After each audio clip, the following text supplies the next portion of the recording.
کاشانۂ بصیرت ایک ایسا یوٹیوب چینل جس پر ہر قسم کی دینی کتب بالخصوص محروم بصارت افراد کے لیے آڈیو اور ویڈیو فارمیٹ میں دستیاب ہیں اور بالعموم تمام مسلمان برادران و خواہران کے لیے دستیاب ہیں۔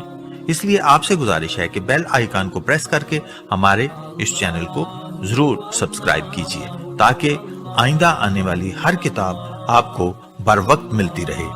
کاشانۂ بصیرت۔ اعوذ باللہ من الشیطان الرجیم، بسم اللہ الرحمن الرحیم۔ کاشانۂ بصیرت یوٹیوب چینل کے بابصیرت سامعین السلام علیکم۔ میں پارٹ 8 کے ساتھ حاضر ہوں اور کتاب زندگانی جناب فاطمہ زہرا سلام اللہ علیہ کا ہمارا مطالعہ جاری ہے اور ہم صفحہ نمبر 93 پر پہنچ چکے ہیں۔ یہاں پر موضوع ہے کہ سوسمار نے اظہار ایمان کیا۔ یہ گفتگو اعرابی پر ایک بوجھ ثابت ہوئی اور اس نے غصے میں آ کر کہا، مجھے لات اور عزیٰ کی قسم، میں تجھ پر ایمان نہیں لاؤں گا اے محمد صلی اللہ علیہ وآلہ وسلم۔ ہاں، اگر تو سچا نبی ہے تو اس سوسمار سے کہہ کہ اگر یہ ایمان لایا تو میں بھی ایمان لاؤں گا۔ یہ کہہ کر اعرابی نے آستین سے سوسمار کو نکال کر زمین پر پھینک دیا۔ جب سوسمار زمین پر گر کر ہوش میں آیا تو حضور نے فرمایا، سوسمار میری طرف آؤ۔ جب وہ سامنے آیا تو حضور صلی اللہ علیہ وسلم نے فرمایا، بتاؤ میں کون ہوں؟ Question mark. اچانک اس کی زبان فصیح آواز میں بغیر لکنت کے حرکت میں آئی اور اس نے کہا، آپ محمد بن عبداللہ بن عبد المطلب بن ہاشم بن عبد المناف ہیں۔ فرمایا، تیرا معبود کون ہے؟ Question mark. عرض کی، میرا وہی خدا معبود ہے جس نے دانہ میں شگاف کیا اور ابراہیم کو اپنا دوست بنایا اور آپ کو اپنا برگزیدہ اور محبوب بنایا۔ اچانک سوسمار نے کافی اشعار مدح رسول میں لوگوں کے سامنے بیان کیے۔ اگلا موضوع ہے کہ اور اعرابی بھی مسلمان ہو گیا۔ اعرابی نے جب یہ واقعہ دیکھا تو کہنے لگا، یہ عجیب بات ہے کہ وہ سوسمار جس کو میں نے جنگل سے شکار کیا، اپنے آستین میں اس کو چھپا کے رکھا، جس کو نہ عقل و شعور ہے اور نہ ہی اس کے پاس علم اور فضل ہے، مگر اس نے کیسے اچھے انداز میں نہ صرف رسول سے کلام کرتے ہوئے ان کی تعریف کی ہے بلکہ ان کی نبوت کی گواہی دیتے ہوئے ایمان کا اظہار کیا ہے، اور میں کیسا بد نصیب انسان ہوں کہ اس قسم کی نشانیاں دیکھ کر سر تسلیم خم کر کے آخری نبی صلی اللہ علیہ وسلم کی نبوت کی شہادت نہیں دے رہا۔ صفحہ نمبر ہے یہ 94۔ اس کے بعد فوراً اعرابی نے عرض کی، یا رسول اللہ، آپ ہاتھ آگے کیجئے تاکہ میں آپ کی بیعت کر سکوں۔ فَأَنَا أَشْهَدُ أَن لَا إِلَٰهَ إِلَّا اللَّهُ محمد رسول اللہ۔ دوبارہ سے پڑھتی ہوں۔ فَأَنَا أَشْهَدُ أَن لَا إِلَٰهَ إِلَّا اللَّهُ وَأَشْهَدُ أَنَّ مُحَمَّدًا عَبْدُهُ وَرَسُولُهُ۔ جب اعرابی مسلمان ہو گیا تو رسول خدا نے اپنے اصحاب سے فرمایا، اس کو قرآن مجید کی چند صورتیں یاد کرا دو۔ اگلا موضوع ہے کہ اعرابی محتاج کی دستگیری فرمائی۔ اس کے بعد آپ نے فرمایا، اے اعرابی بھائی، تیرے پاس مال و دنیا کتنا ہے؟ Question mark. اعرابی نے جواب میں کہا کہ مجھے قسم ہے اسی خالق دو جہاں کی جس نے آپ کو سچا نبی بنا کر ہماری ہدایت کے لیے اچھا ہادی بنا کر بھیجا ہے۔ ہم قبیلہ بنی سلیم کے 4000 مرد ہیں اور ان میں سے کوئی بھی مجھ سے زیادہ غریب نہیں ہے۔ اگلا پیراگراف، رسول خدا نے سن کر اپنے صحابیوں کی طرف دیکھ کر فرمایا، تم میں سے کون ہے جو اسے اونٹنی عطا کرے اور اس کے بدلے میں جنت کی اونٹ کے لیے میری ضمانت قبول کرے، اور جو اسے میں عطا کروں گا خدا کی طرف سے۔ اگلا پیراگراف، سعد بن عبادہ نے اٹھ کر عرض کی، آقا، میرے ماں باپ آپ پر قربان ہوں، میرے پاس سرخ اونٹنی ہے جو 8 ماہ سے حاملہ بھی ہے، وہ میں نے اعرابی کو بخش دی۔ اگلا پیراگراف ہے اور آخری لائن کہ حضور اکرم صلی اللہ علیہ وسلم نے فرمایا، اے سعد، میں ابھی اس اونٹنی کی تعریف کر رہا تھا جو خداوند عالم تجھے اس کے بدلے میں عطا فرمائے گا، جس کی ضمانت میں دے چکا ہوں۔ وہ اونٹ سونے کی طرح سنہری ہوگا اور اس کی گردن زبرجد سبز کی ہوگی اور کوہان کافور سفید سے بنی ہوگی اور اس کی ٹھوری موتی جیسی ہوگی اور مہار مروارید تر سے ہوگی اور اس کی پشت پر گنبد مروارید سفید کا ہوگا اور اندر سے باہر زیادہ دیدہ نظر ہوگا اور وہ اونٹ جنت میں تجھے سوار کر کے پرواز کرے گا۔ بریکٹ میں لکھا ہوا ہے مانند ہوائی جہاز کے۔ اور اگلا موضوع ہے کہ عرابی کے لیے امامہ اور زادرہ۔ رسول خدا صلی اللہ علیہ وسلم نے پھر اپنے اصحاب کی طرف دیکھ کر فرمایا، کون ہے تم میں سے جو اس عرابی کو سر ڈھانپنے کے لیے تاج دے جس کے بدلے میں خداوند عالم اسے تقوی کا تاج کرامت عطا فرمائے گا؟ وہ محمد صلی اللہ علیہ وسلم اس کی ضمانت میں محمد صلی اللہ علیہ وسلم اس کی ضمانت دیتا ہوں۔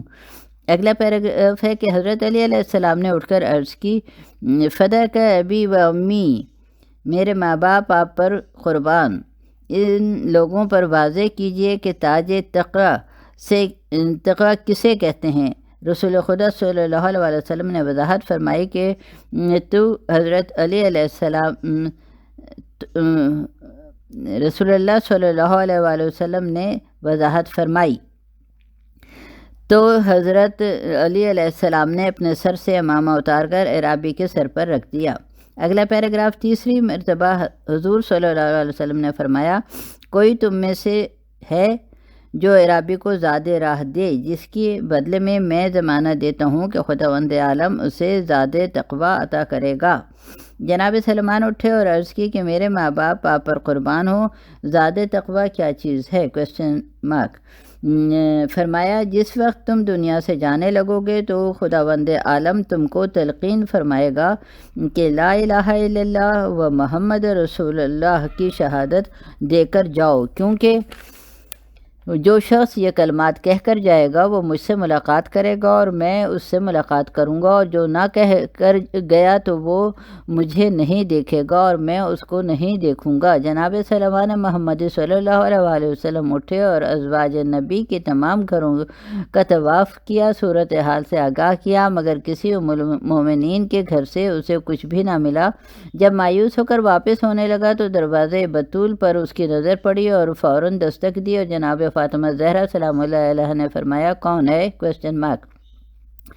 عرض کی، میں سلمان ہوں۔ فرمایا، کیا لینے آئے ہو؟ سلمان نے سوسمار اور عرابی کا سارا واقعہ سنا کر فرمایا کہ رسول اللہ صلی اللہ علیہ وسلم کے مطابق زاد راہ کی بات کی۔ اور اگلا موضوع ہے کہ زہرا سلام علیہ السلام نے قمیض گروی رکھا۔ جناب فاطمہ سلام اللہ علیہ نے فرمایا، سلمان، مجھے قسم ہے اس ذات واجب الوجود کی کہ جس نے میرے بابا محمد صلی اللہ علیہ وسلم کو حق کی تصویر بنا کر بھیجا ہے، 3 دن سے ہمارے گھر میں طعام نہ ہونے کی وجہ سے فاقہ ہے اور حسن علیہ السلام اور حسین علیہ السلام بھوک کی شدت سے نڈھال ہو کر خالی پیٹ سوئے ہوئے ہیں۔ لیکن اس کے باوجود تم مایوس نہ ہونا، کیونکہ اس دروازے پر آنے والا سائل ہمیشہ جھولیاں بھر کے گیا ہے۔ اے سلمان، یہ میرا قمیص ہے، اسے لے جا کر شمون یہودی کے پاس گروی رکھو اور اس سے کھجور اور جو لے کر آؤ۔ سلمان نے شمون یہودی کے پاس آ کر اسے حقیقت حال سے آگاہ کیا۔ شمون یہودی صورتحال کو سن کر رونے لگا اور کہنے لگا کہ یہ ہے دنیا میں زہد جس کی ہم کو توریت میں اطلاع دی گئی ہے۔ ایسے کریم گھرانے کا مذہب قبول نہ کرنا ایک ناقابل تلافی جرم ہے، لہذا اشہد ان لا الہ الا اللہ و ان محمد رسول اللہ، میں گواہی دیتا ہوں کہ اللہ تعالیٰ ہی معبود برحق ہے اور محمد مصطفیٰ صلی اللہ علیہ وسلم ہی اس کے آخری رسول اور مبعوث برحق ہیں۔ یہ کہہ کر شمور یہودی مسلمان ہو گیا اور سلمان کو 1 سیر کھجور اور 1 سیر جو دے دیا۔ جناب سلمان صاحب ایمان نے دونوں چیزوں کو لے کر جناب فاطمہ علیہ السلام کی خدمت میں پیش کیا۔ صفحہ نمبر 97۔ اور اگلا موضوع ہے کہ تمام راہ خدا میں دے دیا۔ آپ نے جو کے آٹا کو گوندھا، روٹیاں پکائیں اور سلمان سے کہا، یہ روٹیاں اور کھجور لے جا کر عرابی کو دے دو۔ سلمان نے عرض کی بی بی حسن اور حسین علیہ السلام بھوکے سوئے ہوئے ہیں، یہ روٹی ان کے لیے رکھ لیجئے۔ فرمایا جو کچھ ہم رائے خدا میں دے دیتے ہیں اسے دوبارہ اپنے کام میں نہیں لاتے۔ سلمان روٹیاں اور کھجور لے کر دربار پیغمبر صلی اللہ علیہ وسلم کے حاضر ہوا اور حضور نے فرمایا اے سلمان یہ روٹیاں اور کھجور کہاں سے لائے ہو؟ سلمان نے عرض کی جناب فاطمہ زہرا سلام اللہ علیہ کے گھر سے۔ اگلا پیراگراف، چونکہ رسول خدا صلی اللہ علیہ وسلم بھی 3 دن سے بھوکے تھے، اٹھے اور دروازے بطول پر آ کر دستک دی۔ بابا کی دستک کی آواز اور انداز سے بیٹی اچھی طرح واقف تھی، لہذا جو ہی حضور دستک دیتے جناب فاطمہ زہرا سلام اللہ علیہ خود آ کر دروازہ کھولتی تھیں۔ حسب معمول آج بھی ویسا ہی ہوا، بیوی نے جلد آ کر دروازہ کھول دیا۔ صفحہ نمبر 98 اور اگلا پیراگراف، پیغمبر نے اپنی اولاد کو دیکھا۔ پیغمبر اسلام نے گھر میں آ کر جب بیٹی فاطمہ سلام علیہ کی طرف دیکھا تو بیوی کا رنگ سفید سے زیادہ زرد ہو چکا تھا اور آنکھیں اندر کو دھنس چکی تھیں۔ فرمایا اے فاطمہ یہ کیسی حالت ہے جو میں دیکھ رہا ہوں؟ عرض کی بابا جان 3 دن سے طعام نہیں کھایا۔ حسن علیہ السلام اور حسین علیہ السلام بھی پریشانی اور شدت بھوک کی وجہ سے نڈھال ہو کر سوئے ہوئے ہیں۔ میں رسول خدا صلی اللہ علیہ وسلم نے حسنین شریفین کو خواب سے بیدار کر کے ایک کو دائیں ران پر اور دوسرے کو بائیں ران پر بٹھایا اور بیٹی فاطمہ سلام اللہ علیہ کے سامنے بٹھا کر ان کے گردن میں اپنے بازو ڈالے۔ اتنے میں حضرت علی علیہ السلام بھی اندر آ گئے اور اپنے ہاتھوں کو پیغمبر اسلام کی گردن میں حمائل کیا۔ اتنے میں رسول خدا صلی اللہ علیہ وسلم نے آسمان کی طرف دیکھ کر فرمایا اے میرے اللہ، اے میرے سردار، اے میرے مولا، یہ ہیں میرے اہل بیت، ہر قسم کی پلیدی کو ان سے دور رکھ اور ان کو پاک رکھ جس طرح پاک رکھنے کا حق ہے۔ اگلا موضوع ہے کہ دعائے زہرا علیہ السلام برائے نزول مائدہ۔ اسی وقت جب جناب فاطمہ سلام اللہ علیہ خلوت گاہ میں تشریف لائیں اور 2 رکعت نماز کھڑے ہو کر پڑھی اور آسمان کی طرف ہاتھ بلند کر کے یہ دعا کی۔ اس کا ترجمہ ہے صفحہ نمبر 99 کہ اے میرے اللہ، اے میرے سردار، یہ ہیں محمد صلی اللہ علیہ وسلم تیرے نبی صلی اللہ علیہ وسلم، اور یہ ہیں علی علیہ السلام اور تیرے ولی اور تیرے نبی صلی اللہ علیہ وسلم کے چچا زاد بھائی، اور یہ ہیں حسن علیہ السلام اور حسین علیہ السلام تیرے نبی کے بیٹے۔ خدایا آسمان سے آج ایسا ہی تو ہم سے پر دسترخوان نازل فرما جیسا کہ تو نے بنی اسرائیل پر نازل فرمایا تھا، مگر انہوں نے کھا کر کفر کیا۔ اب وہی تو ہم پر نازل فرما کیونکہ ہم اس پر ایمان لانے والے ہیں۔ اگلا موضوع ہے کہ میں نے فاطمہ سے وہی دیکھا جو زکریا علیہ السلام نے مریم علیہ السلام سے دیکھا۔ ابن عباس رضی اللہ تعالیٰ کہتے ہیں کہ خدا کی قسم ابھی جناب فاطمہ سلام اللہ علیہ کی دعا کے الفاظ ختم نہ ہوئے تھے کہ ایک بہت بڑا خوشبودار طعام سے پر پیالہ نما ظرف جناب بطول علیہ السلام کے ہاتھوں پر آ گیا، جس کو لے کر آپ نے رسول اکرم صلی اللہ علیہ وسلم کی خدمت میں پیش کیا۔ جناب امیر المومنین علی بن ابی طالب علیہ السلام نے دیکھا تو فرمایا اے فاطمہ علیہ السلام یہ کھانا کہاں سے آیا ہے؟ جبکہ پہلے سے اس کا کوئی اہتمام یا ہمارا ایک دوسرے سے کوئی وعدہ وعید کا پروگرام نہیں تھا۔ رسول خدا صلی اللہ علیہ وسلم نے جواب میں فرمایا، اور یہ ترجمہ ہے کہ اے ابو الحسن، اور یہ صفحہ نمبر ہے 100، اے ابو الحسن کھاؤ اور یہ نہ پوچھو کہ کہاں سے آیا ہے، بلکہ اس خدا کا شکر ادا کرو جس نے ہمیں بھوک کی موت سے بچا لیا ہے، یہاں تک کہ اسی کی طرف سے روزی کا اہتمام ہوا ہے، کیونکہ میری بیٹی بطول علیہ السلام بھی مریم بنت عمران کی مانند ہے، جن کو جناب زکریا نے محراب عبادت میں آ کر دیکھا تو ساتھ ہی ان کا کھانا رکھا ہوا تھا۔ پوچھا مریم یہ کھانا کہاں سے آیا ہے؟ تو اس نے جواب دیا کہ خدا کی طرف سے آیا ہے، کیونکہ خدا جسے چاہتا ہے بغیر حساب کے رزق دیتا ہے۔ بس رسول صلی اللہ علیہ وسلم اور علی علیہ السلام اور بطول علیہ السلام اور حسنین علیہ السلام نے وہ کھانا تناول فرمایا، جس کے بعد رسول خدا اٹھ کر باہر تشریف لائے اور عرابی کو بلا کر اونٹ پر سوار کرایا اور اسے وطن کی طرف روانہ کر دیا۔ اگلا موضوع ہے کہ عرابی نے تبلیغ اسلام شروع کر دی۔ عرابی جب اپنے قبیلہ بنی سلیم کے پاس پہنچا تو بلند آواز سے کہنے لگا، اے میری قوم والو، سب کہو لا الہ الا اللہ محمد رسول اللہ۔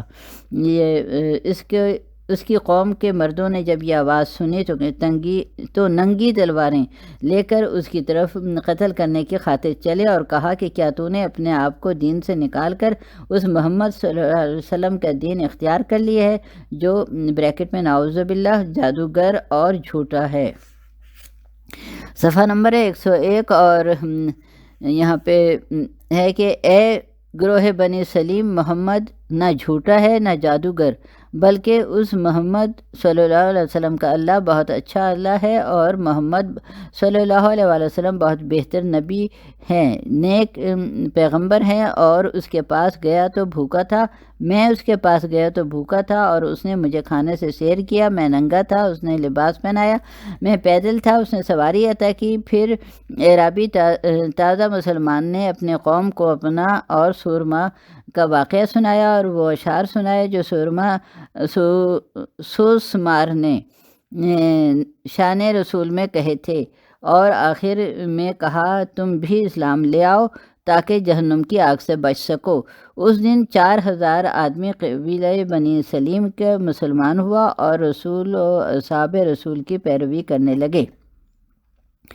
اگلا پیراگراف ہے کہ فاضل مجلسی فرماتے ہیں کہ میں نے اس حدیث کو علماء عامہ کی ایک قدیم کتاب میں دیکھا، اور یہ حدیث دوسرے طریق کے ساتھ ابو بکر احمد بن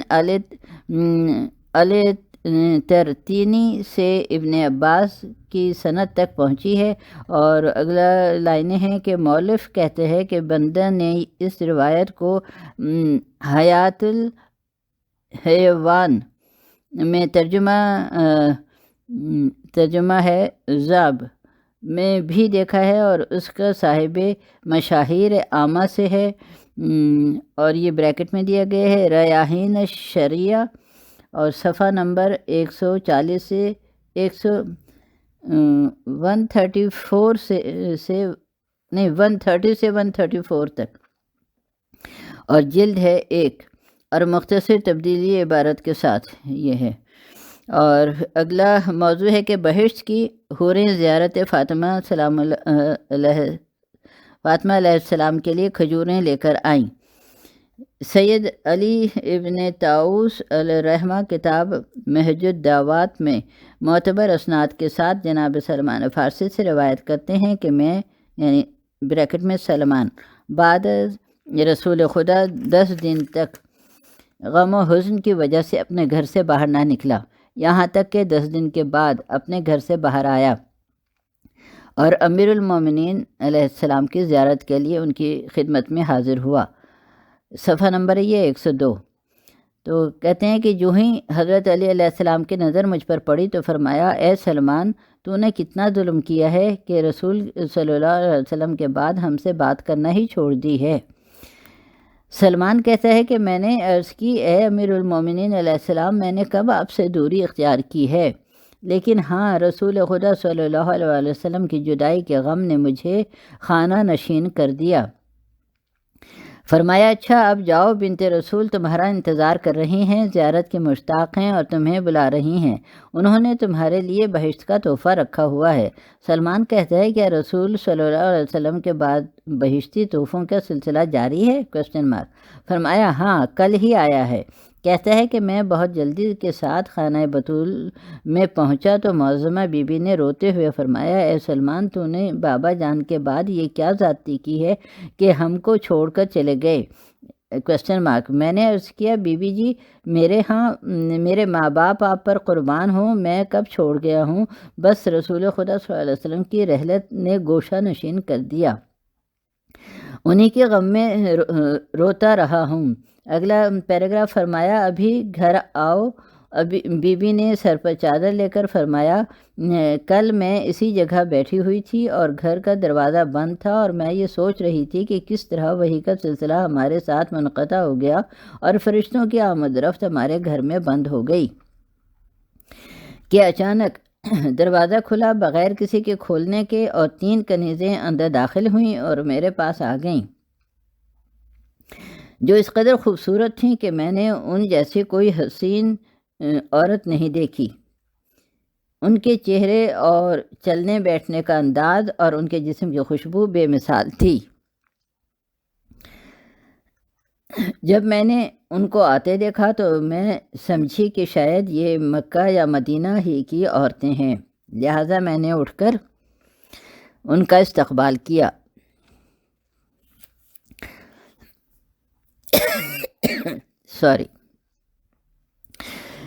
مگر انہوں نے دریافت کرنے پر بتایا کہ اے بنت رسول صلی اللہ علیہ وسلم، نہ تو ہم مکہ سے آئی ہیں اور نہ ہی مدینہ کی رہنے والی ہیں، نہ ہی روئے زمین سے ہم ہیں، بلکہ ہم کنیزیں ہیں بہشت کی حور العین سے،